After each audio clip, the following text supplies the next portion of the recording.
Então a gente continua a nossa série de mensagens falando sobre evidência, e hoje a palavra que eu gostaria de compartilhar com vocês é 2 Coríntios capítulo 5, versículos 14 e 15. 2 Coríntios capítulo 5, versículo 14 e 15.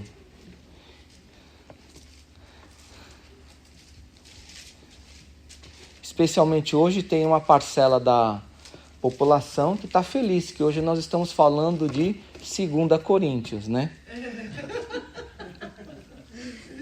Olha aí, quem deu risada sabe por quê, né? Entende tudo, né? As entrelinhas. 2 Coríntios capítulo 5, versículos 14 e 15.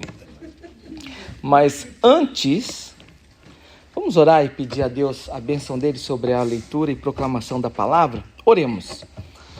Pai amado, nós vivemos uma vida cheia de conflitos e lutas, apesar da Tua graça que é abundante sobre a nossa vida.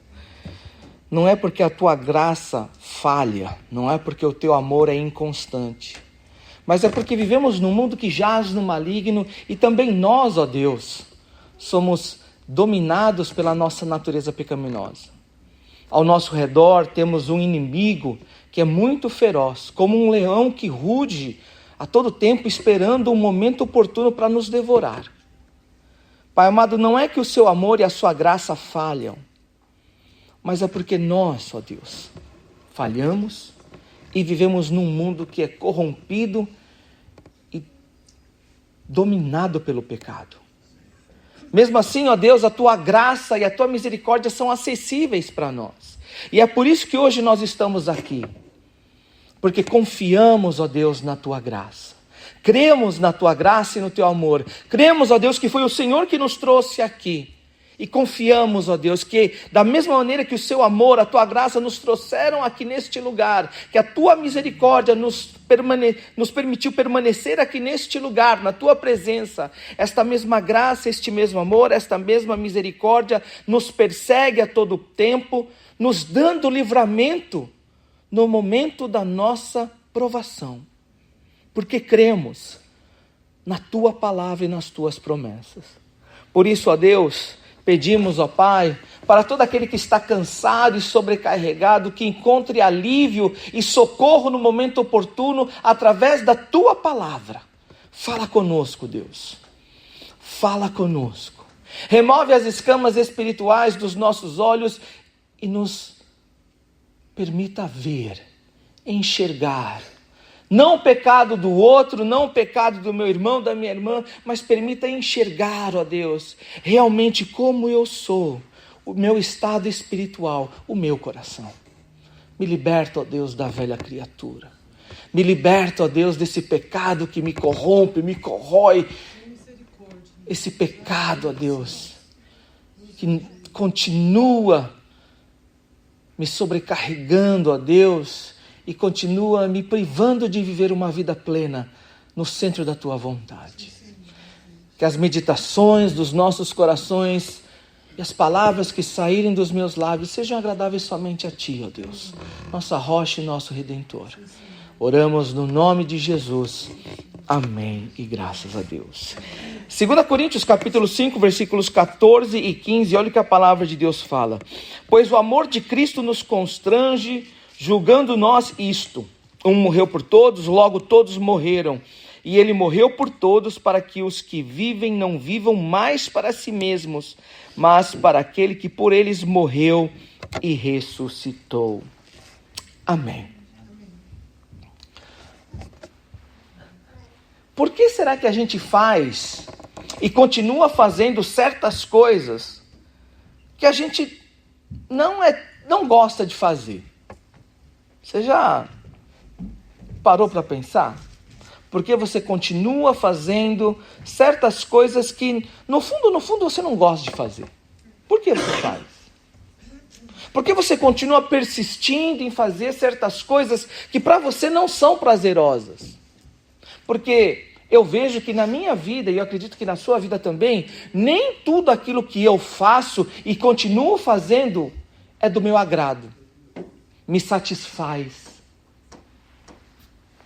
Quais são as coisas que não te agradam? e você continua fazendo. Tem gente que continua estudando algo que não é muito fã. Sabia? Para mim, se eu pudesse, na época que eu estudava, eu estou falando isso quando eu era adolescente, se eu pudesse escolher as matérias, eu ia acabar com português, literatura.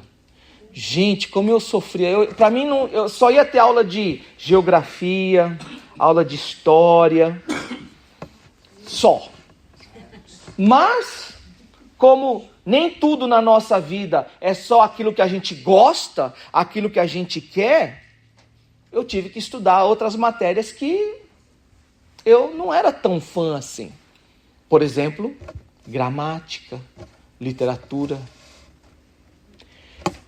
E eu acredito que não só para mim, na minha adolescência foi assim, mas para todos nós foi na nossa adolescência assim, e continua sendo.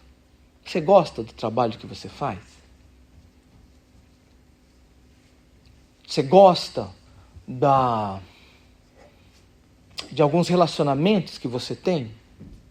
Todos os relacionamentos que você tem. Pensa, todas as pessoas que hoje você continua se relacionando.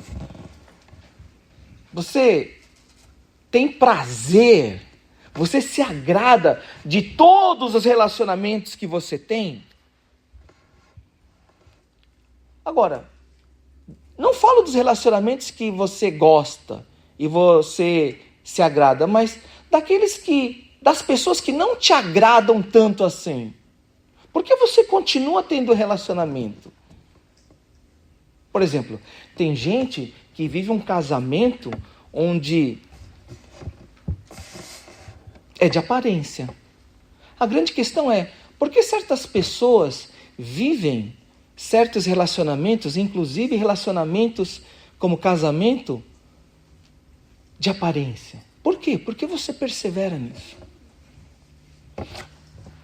Tem gente que persevera em comer certas coisas. Tem gente que não gosta, mas come porque faz isso obrigado.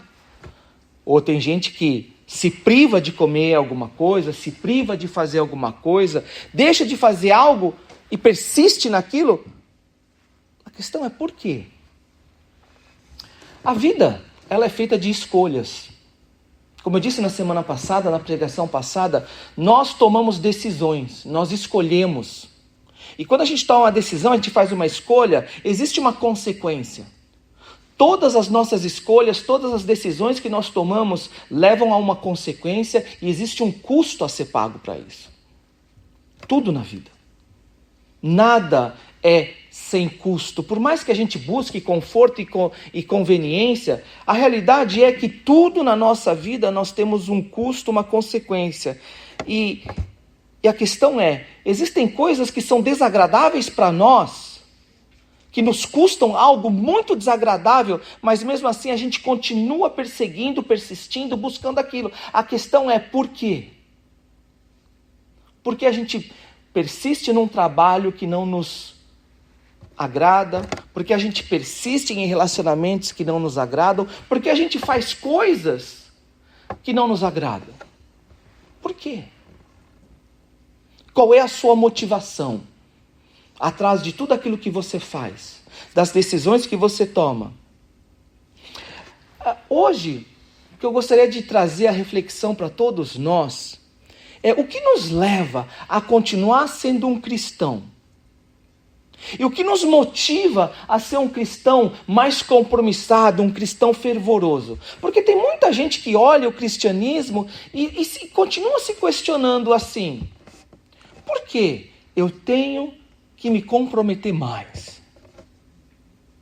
Por que o cristianismo que é pregado, que está sendo ensinado, é esse cristianismo onde você tem que se doar por inteiro? Qual que é a ideia por trás disso? Por quê? Por quê? Tem tanta igreja onde parece que a decisão de você ser cristão, de o compromisso de seguir a Cristo, não tem custo nenhum, porque o custo já foi pago todo lá na cruz. E hoje em dia, O que Jesus dá para você é um cristianismo de conforto e conveniência, onde não existem consequências. A única consequência é uma consequência sem custo algum, porque a consequência é o céu que te espera, ou uma vida agora onde o conforto e a conveniência te seguem. Até mesmo a vida cristã. Existem igrejas onde você vai e realmente é muito confortável e muito conveniente. Você chega numa igreja e hoje você tem um grupo de pessoas todas sorridentes, uniformizadas, prontas para te receber, como se você fosse o personagem central daquele evento que se chama culto. Você é tratado como uma pessoa muito importante, o VIP. Você é levado a uma salinha especial, onde você é agraciado com tudo aquilo que uma boa recepção tem. Comes e bebes, lembrancinhas e presentinhos, e aí depois você é colocado num lugar confortável, e você também tem a conveniência de ter as suas crianças levadas para um lugar separado, onde elas vão ser, durante o culto, que é para você, adulto, onde naquele momento a criança ela é tirada e ela vai ter o espaço dela especial, onde ela por 1 hora vai ser entretida. Como se fosse um shopping center. Ela é levada num lugarzinho onde nada lembra um santuário, nada lembra um culto adulto, mas é um espacinho todo decorado para uma criança, para ela ser entretida por 1 hora, para que você não fique preocupado com a sua criança, você não tenha que desviar sua atenção e se preocupar com a sua criança. Não tem problema. A educação da palavra da sua criança vai ser encarregada por pessoas que você não conhece, por voluntários que você não tem ideia de quem sejam, por alguém que não se preocupa. A igreja tomou conta disso. Por 1 hora, eles vão ser encarregados de incutir o evangelho do reino, de pregar a salvação, enquanto você não precisa se preocupar com isso. Você vai estar lá no espaço, no conforto, na conveniência do culto adulto, onde você vai ser levado para cadeiras confortáveis, onde a temperatura vai ser regularizada milimetricamente, onde você não se preocupe com nada. Você possa ter essa experiência, onde você vai ter iluminação, você vai ter telão, você vai ter música, você vai ter uma equipe em alguns lugares, com até uma pessoa encarregada de pensar até no estilo de roupa que aquelas pessoas estão se apresentando ali. E aí vai ser um momento onde o pregador vai trazer uma palavra para você de motivação, de encorajamento. E aí você vai voltar para casa, para a sua vida, encorajado a continuar vivendo uma vida cristã. Conforto, conveniência. No mundo onde o conforto e a conveniência impera, e até mesmo algumas igrejas continuam pregando e proclamando conforto e conveniência, a grande questão que eu e você nós temos que responder: por que nós devemos continuar perseverando no compromisso de seguir a Cristo? Por quê? Por quê? É compromisso, é obrigação, é responsabilidade minha e sua olhar na palavra, ver o que a palavra diz e responder a essa pergunta: por que nós devemos buscar de todo o coração, de toda a alma, com toda a nossa força, de todo o nosso entendimento, ser igual a Cristo? Escolher ser igual a Cristo e arcar com as consequências e pagar o custo desse compromisso de ser cristão. Por quê? Por quê? Por que será que a gente não pode deixar de lado essa história e buscar aquilo que outras igrejas falam que é o Evangelho? Por isso, o meu objetivo hoje, através da palavra de Deus, é mostrar para você o que a palavra de Deus fala sobre isso. Compromisso. Sabe por quê? Porque a gente tem um problema. Você tem que chegar uma hora e a gente tem que falar, a gente tem que chegar e falar que a gente tem um problema. Por quê? Porque tem muita coisa que acontece ao nosso redor e não corresponde ao que a palavra mostra. E você não precisa ser um super cristão para ver que existe uma coisa diferente aqui. A gente tem que chegar e falar com sinceridade. Será que aquilo que é pregado no conforto e na conveniência dessas igrejas está certo? Ou o que outras igrejas, outros evangelhos pregam está certo? E a gente tem que olhar na palavra de Deus. E você não, como eu disse, você não precisa estudar teologia, você não precisa ser pastor, você não precisa ir no seminário para aprender isso. Sabe por quê? Porque a gente tem um problema. E qual é esse problema? Quando a gente olha na palavra de Deus, você vai ver que pessoas viveram o cristianismo de uma maneira totalmente diferente. E esse é o meu problema. Esse é o seu problema. Se realmente Jesus veio para trazer para nós um cristianismo, uma vida cristã de conforto e conveniência, por que certas pessoas viveram de uma maneira totalmente diferente? A gente tem um problema. A gente tem um problema. Se realmente Jesus veio para nos garantir o céu, e agora nessa vida o que nos espera é apenas conforto e conveniência até chegar no céu, então a gente tem um problema. Por quê? Porque os apóstolos todos viveram uma vida miserável. E aos olhos do mundo é o que as pessoas chamam de uma vida desgraçada. Todos os apóstolos, com exceção de João, morreram uma morte horrível. Por causa do evangelho. Viveram perseguidos por causa do evangelho. Foram humilhados por causa do evangelho. Foram presos por causa do evangelho. Abandonaram o conforto de tudo aquilo que eles poderiam ter nessa vida por causa do amor a Cristo e ao evangelho. Esse é um problema. Se realmente Cristo veio para que nós tivéssemos uma vida conveniente e confortável nesse mundo, por que certas pessoas escolheram, decidiram, arcaram com as consequências e viveram uma vida totalmente diferente, pagando o custo dessa vida? Por quê? É uma pergunta que todos nós devemos responder. É por isso que hoje o que eu gostaria de compartilhar com vocês é algo que Paulo falou. Em 2 Coríntios capítulo 5, versículo 14 e versículo 15. O que Paulo ele faz aqui, ele defende a sua credencial de apóstolo. Eu compartilhei com vocês antes, dizendo para vocês que 2 Coríntios é uma carta que Paulo ele continua defendendo a autoridade dele de apóstolo. Por quê? Porque lembra que lá em Coríntios, algumas pessoas, elas se julgavam mais espirituais que as outras. E aí elas começavam a falar assim: eu sou melhor, sou mais espiritual, sei mais. E aí nesse negócio de achar que era melhor e mais espiritual, chegavam até a questionar os apóstolos. Algumas pessoas falaram assim: Paulo não é nada. Paulo não tem autoridade nenhuma, ele não é apóstolo verdadeiro.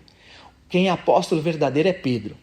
E aí outro falava assim: olha, eu não sou nem de Apolo, não sou nem de Paulo, nem de Pedro. Eu gosto de Apolo. Apolo sim sabe o que é pregar. Ele é pregador, ele teve treino, ele estudou. Agora, Paulo, cara, é muito complicado. E tinha gente que falava assim: não, Paulo é fiel. E aqui, então, nesse pedaço aqui, Paulo, ele defende a sua credencial de apóstolo. E aqui ele está explicando por que ele continuava sendo apóstolo. Por que ele continuava sendo apóstolo? Porque Paulo, ele como eu disse para vocês, ele passava por muitas humilhações, perseguições e circunstâncias. E aqui chega um momento e Paulo fala assim, olha, se a gente faz loucura, é por causa de Deus. Se a gente parece que não tem juízo, é por causa da igreja, é por causa de vocês. Por quê? Paulo arcava com as consequências de ser um apóstolo de Jesus Cristo. Porque Paulo, ele estava disposto a arcar com o custo, pagar o custo de servir a Cristo. Aqui, e aí ele vai explicar no versículo 14 e no versículo 15. A primeira coisa que Paulo fala sobre essa decisão, esse compromisso de perseverar, ele fala o seguinte aqui, ó: pois o amor de Cristo nos constrange. Paulo, ele fala o seguinte, porque se alguém chegava para Paulo e falava assim, Paulo, por que você continua fazendo essa loucura, cara?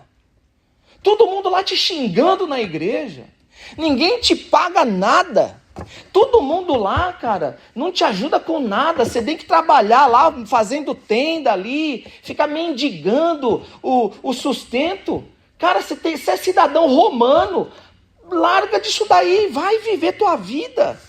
Por que você está disposto a fazer essa loucura, as consequências, o custo de ficar ministrando, ensinando, perseguindo um povo que não dá atenção para você? E acima de tudo, um povo que te questiona, um povo que te taca pedra. Por quê? Ele fala o seguinte aqui: pois o amor de Cristo nos constrange. Constrangir é dominar. É dominar um impulso que você tem. Por exemplo, quando a gente está assim, né? Por exemplo, vamos dizer o seguinte assim, eu vou numa festa, e aí alguém chega lá, olha aqui, ó, tô na festa aqui e tem uma maquininha de cantar. Como é que chama aquela maquininha de cantar? Vocês sabem, hein? Vocês conhecem. Aí tem a maquininha de karaokê ali. Tem vezes que eu jogo assim, é só para testar. Aí tem a máquina de karaokê ali. E aí, vai lá, Daniel, vai lá cantar. Vai lá. Aí, eu faço o que vou, mas aí no meio do caminho eu volto. E aí você fala assim, ué, Daniel, por que você não foi cantar? Você não ia cantar? Aí eu falo assim, como é que eu vou falar? Aí eu fiquei constrangido. O meu impulso era cantar, mas alguma coisa me fez voltar atrás. Me constrangeu, eu fiquei constrangido, eu fui dominado. Eu tinha um impulso ali. Não, vou lá cantar, eu vou abafar. Eu vou cantar Menina Veneno, todo mundo vai me aplaudir. Vocês conhecem, olha lá, vocês conhecem, né? É do tempo de vocês, né? Aí eu ia lá cantar, mas aí uma coisa me fez mudar de ideia, me dominou, me constrangeu. Paulo, ele fala que o amor de Cristo domina. O amor de Cristo constrange. Tem momentos que minha velha criatura fala assim, Daniel, vai lá e dá-lhe. Vai lá e tora. Daniel, vai lá. Mas aí o amor de Cristo faz o quê? Me constrange. Não, vem para cá. Não, volta aqui. Volta. Por quê? Não é eu. Não é Paulo. Não é Daniel. O amor de Cristo me constrange. O Daniel quer ir lá. Mas o amor de Cristo constrange, domina. É a mesma coisa quando você não quer. Daniel, agora é hora de você ir, vai lá. Não, mas eu não quero, meu impulso é ficar aqui. Mas o amor de Cristo faz o quê? Te constrange, vai. Porque o homem natural não quer, a velha criatura não quer. O Daniel vai falar assim, para quê? Te preserva, fica na sua zona de conforto. Para quê? O povo não te dá atenção. O povo não te quer. O povo não te respeita. O povo não te aprecia, não te agradece, não reconhece. Mas o amor de Cristo, não as pessoas.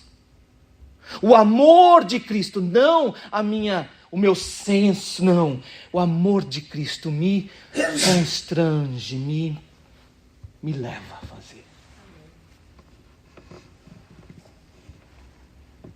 Porque Paulo foi capaz de continuar buscando estar no centro da vontade de Deus e arcar com as consequências e custos daquele chamado? O constrangimento, o ser dominado pelo amor de Cristo. Mas que amor é esse?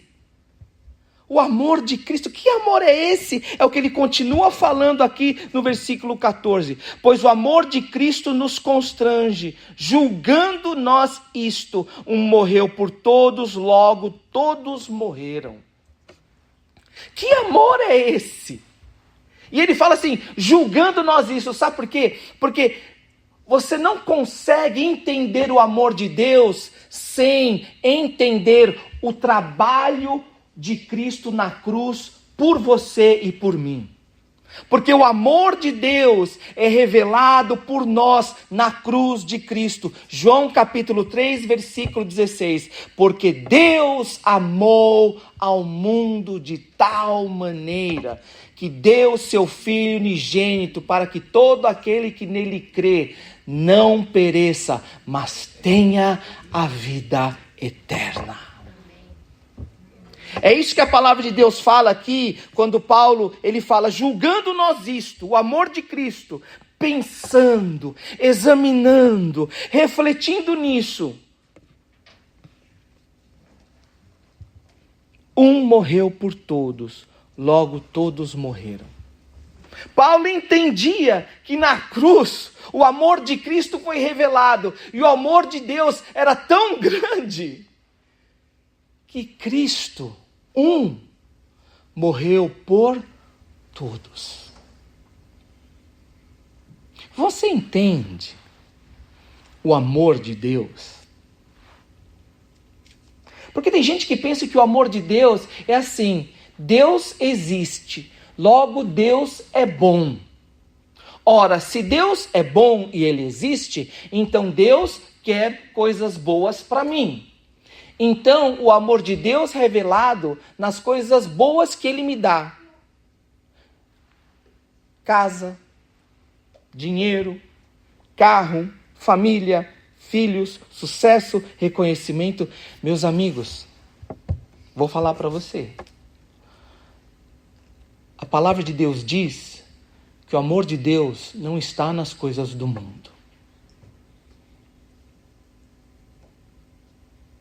Então, aonde está o amor de Deus? Paulo, ele tinha esse entendimento de que todos nós somos pecadores. Romanos 3, capítulo 23. Todos nós somos pecadores. Todos nós merecemos a morte. Todos nós carecemos da glória de Deus. Então, onde está o amor? O fato de Deus vir ao mundo, Jesus Cristo, santo, incorruptível, inculpável, sem pecado, e Ele decidir arcar com o custo da nossa salvação. Para Paulo, o amor de Deus era revelado não no conforto e na conveniência da vida que ele levava, porque se ele fosse olhar para o conforto e a conveniência da vida dele, não tinha nenhum, não tinha razão. Mas para Paulo, o fato do amor de Cristo não era revelado no conforto e na conveniência da vida dele, mas era revelado no fato de que Cristo tinha vindo ao mundo, o verdadeiro Deus, para morrer no lugar dele, um pecador.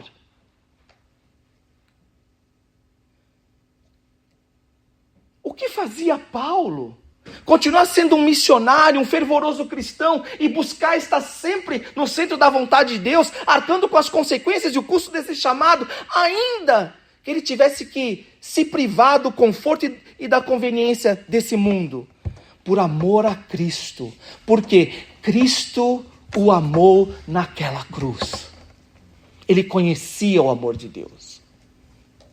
É por isso que ele fala, o amor de Cristo nos constrange. Sabe aquele amor que Cristo demonstrou por mim na cruz? É esse amor que me domina. Porque na cruz, o meu Senhor, ele desistiu do conforto, da conveniência, da posição dele e morreu por mim, pecador.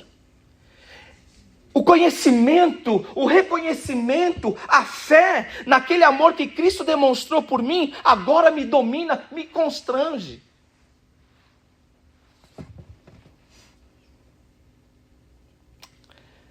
Para Paulo, o impacto daquele amor era tão grande que o resultado não poderia ser outro. Que é o que ele diz no versículo 15. E ele morreu por todos, para que os que vivem não vivam mais para si mesmos, mas para aquele que por eles morreu e ressuscitou. O nosso maior problema é que quando a gente vai na palavra, nós vemos um cristianismo totalmente diferente daquele cristianismo que nós vemos em algumas igrejas e que alguns pregadores pregam. A gente não vê um cristianismo de conforto e de conveniência. Cristo não viveu uma vida de conforto e conveniência. E aqueles que foram chamados a seguir a Jesus Cristo não viveram uma vida de conforto e de conveniência. Não apenas aqueles que foram chamados nas Escrituras, mas ao longo da história, aqueles que escolheram ser fiéis a Cristo não viveram uma vida plena de conforto e de conveniência. A reforma. Quantos que foram impactados pelo ensino dos reformadores foram perseguidos, fugiram como criminosos para viverem a sua fé de acordo não com o que o mundo pregava, mas de acordo com o que a palavra de Deus revelava para eles. Cristãos comuns, mas que decidiam pela fé no seu coração não viver mais para si, mas viver para Cristo. Porque o amor de Cristo revelado na cruz os constrangia a viver uma vida pela fé. Abandonando conforto e conveniência, sacrificando o seu próprio eu. Por quê? Cristo se esvaziou de si mesmo.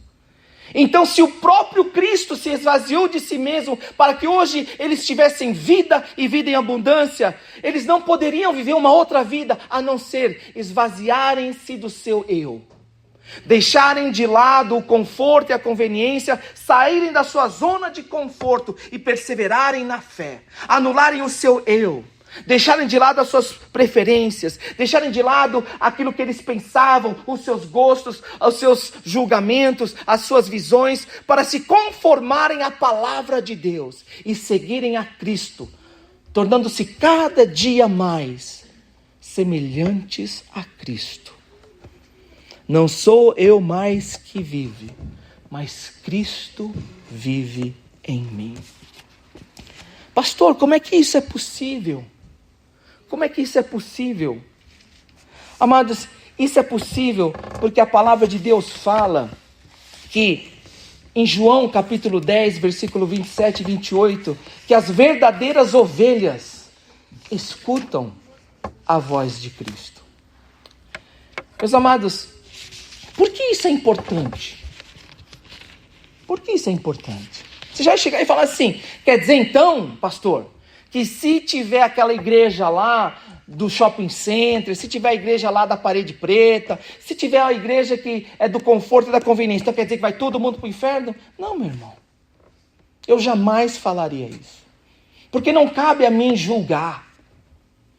Deus não me deu a responsabilidade e a missão de julgar se aquela pessoa, se essa pessoa é salva ou não salva.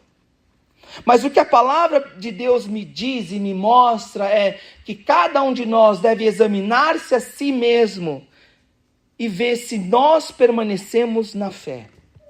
E é isso que a palavra de Deus fala. Que a evidência da nossa salvação, se nós somos ovelhas do aprisco de Jesus, está em um fato, de que as ovelhas de Cristo Jesus escutam a sua voz. A palavra de Deus fala em João capítulo 10, versículo 27 e 28. As minhas ovelhas ouvem a minha voz, eu as conheço e elas me seguem. Aquilo que meu Pai me deu, eu lhes dou a vida eterna, jamais perecerão e ninguém as arrebatará da minha mão. O que isso quer dizer? Que aqueles que são de Jesus Cristo, escutam a voz de Jesus Cristo e seguem a Jesus Cristo. E qual que é o resultado? Aquilo que meu Pai me deu é maior do que tudo, e da mão do Pai ninguém pode arrebatar. Aqueles que são salvos, escutam a voz de Cristo, porque são ovelhas de Cristo. Reconhecem a voz de Cristo, é Jesus que está chamando, e seguem essa voz. Por quê? Porque é Jesus que está chamando. É ovelha de Cristo. Segue. E não tem como rejeitar, porque são ovelhas do bom pastor. Por isso que hoje, o que a palavra de Deus nos chama é olhar para dentro de nós, fazer uma autoexaminação e ver a evidência da nossa fé. Aonde é que nós estamos no nosso relacionamento com Cristo? Que voz é que nós escutamos? E qual é a voz que nós estamos seguindo? Porque quando Jesus chama para seguir, Ele fala: tome a sua cruz, negue-se a si mesmo e siga-me. Amados, a minha oração e a minha esperança é que à medida que a gente vai caminhando junto na fé, que o Senhor possa estar quebrantando os nossos corações, que o Deus Espírito Santo fale ao nosso coração através da palavra, e que assim nós possamos agradar a Deus, caminhando sempre, não de acordo com aquilo que nós queremos e buscamos, mas aquilo que Cristo quer de nós. E que assim nós possamos experimentar a vida plena e a vida abundante que Cristo tem reservado para nós. Oremos. Pai amado, que o Senhor continue nos abençoando, ó Deus, tendo misericórdia de cada um de nós. Pai amado, nos ajudando a vencer as tentações e provações. Ó Deus, nos dá a sensibilidade espiritual que nós precisamos para entender aquilo que o Senhor fala na Tua palavra. Que nós não sigamos, ó Deus, aquilo que nós escutamos da internet, mas que nós possamos seguir aquilo que a Tua palavra fala. Que não sigamos a voz do homem, mas que sigamos a voz de Cristo. Por isso, Pai, nós pedimos, fala conosco. Fala conosco. Nos mostra, ó Deus, o nosso real estado espiritual. Nos traz, ó Deus, a luz da Tua palavra. É o que nós pedimos. Em nome de Jesus. Amém. E graças a Deus. Vamos ficar de pé então para a bênção final? Fica de pé, meu irmão, porque agora o Senhor nos envia de volta ao mundo o nosso campo missionário. Ele envia o corpo de Cristo para cumprir a grande comissão e o grande mandamento, e de pregar o evangelho a toda criatura, amando a Deus acima de todas as coisas e amando ao próximo como a nós mesmos.